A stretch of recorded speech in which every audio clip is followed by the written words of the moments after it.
Après le processus des 21 jours. Après le processus des 21 jours, j'ai, par curiosité, arrêté à nouveau de boire. Simplement comme ça, pour voir comment ça allait.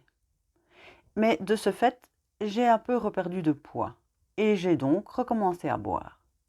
Pendant les 3 semaines, j'avais de toute façon perdu beaucoup de poids, environ 15 kilos, et je ressemblais à une tortue desséchée. J'ai donc recommencé à boire et repris un peu de poids et j'ai ainsi stabilisé mon poids et mon apparence en buvant des jus de fruits. Depuis, je m'en tiens en principe à ceci. Au repas auquel je participe, je bois quelque chose. Parfois de l'eau, parfois du thé, parfois du café, selon la situation et l'humeur. Dès le début, je me suis fait un devoir de ne manquer aucun repas ou de ne pas m'en écarter d'une façon ou d'une autre. Cela signifie que je participe activement à chaque repas. Pourquoi est-ce que je te lis un extrait de la conférence de Michael Werner, La nutrition par la lumière, faite à Stuttgart en 2004? C'est parce qu'avant de te partager mon défi de 21 jours de processus pranique, 7 jours sans boire et 21 jours sans manger, il faut que tu acceptes d'ouvrir ton esprit à de nouvelles informations. Je continue. En effet, outre la nutrition corporelle, les repas comportent également un élément social.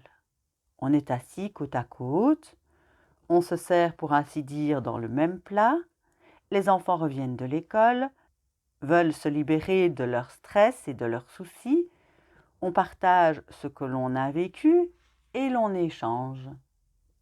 D'après mon expérience et d'après ce que j'en sais, la plupart des personnes qui ont fait le processus des 21 jours recommencent un jour à manger et à boire, et la plupart du temps cela se produit sous la pression sociale, certainement aussi à cause de l'appétit, par habitude ou encore pour les raisons les plus diverses, mais le problème principal est l'élément social.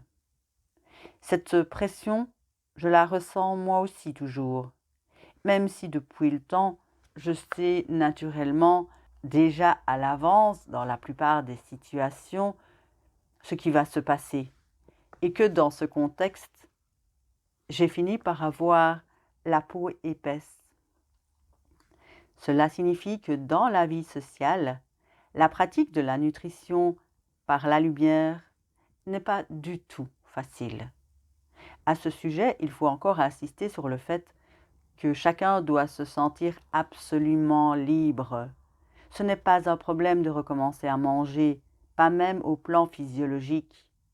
Il faut convenir de cela seul avec soi-même et voir si l'on en est heureux.